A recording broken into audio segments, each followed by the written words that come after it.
Moin zusammen! Heute soll es mal um das Thema Rückleuchten gehen.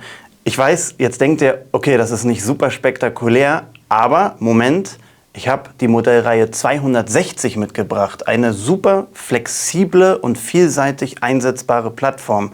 Für vorne sowie hinten, aber auch beispielsweise als Modell 905 als Arbeitsscheinwerfer.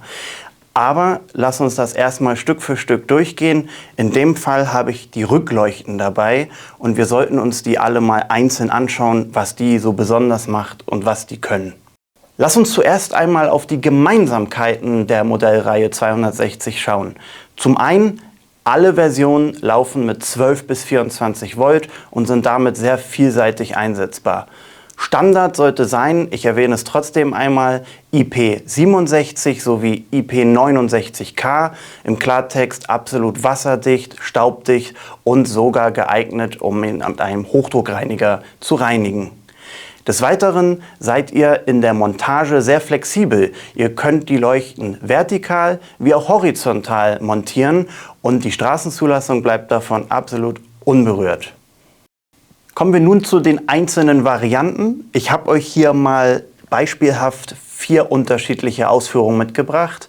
Zum einen seht ihr hier außen die weiße Rückfahrleuchte, dann auch als Einzelfunktion erhältlich die orangene Blinker-Version und ganz vorne eine rote Brems- und Schlussleuchte. In Nordamerika könntet ihr die auch als Blinker nutzen, für uns eher irrelevant.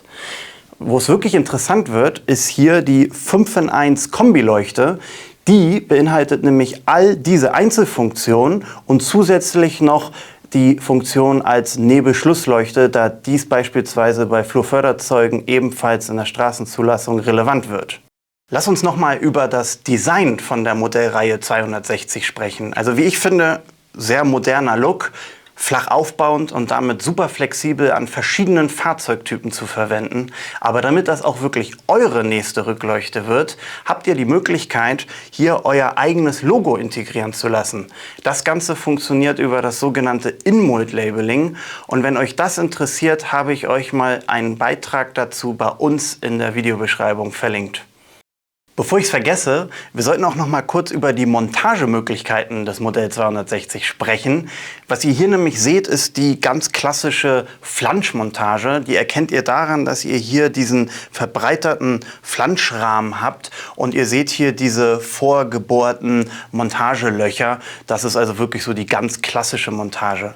Eine weitere Montagevariante, die ihr nutzen könnt, ist die sogenannte Zapfenmontage. Ihr seht diese beiden Zapfen hier nämlich auch auf der Rückseite. Da könnt ihr dann mit sogenannten Schnellmuttern oder Blechmutter fast schon werkzeugfrei die Montage durchführen. Also auch eine wirklich schöne Option, bei der ihr insgesamt auch nur 3 Bohrungen braucht. Entweder bei den Zapfen oder Flansch und eine für die Kabeldurchführung.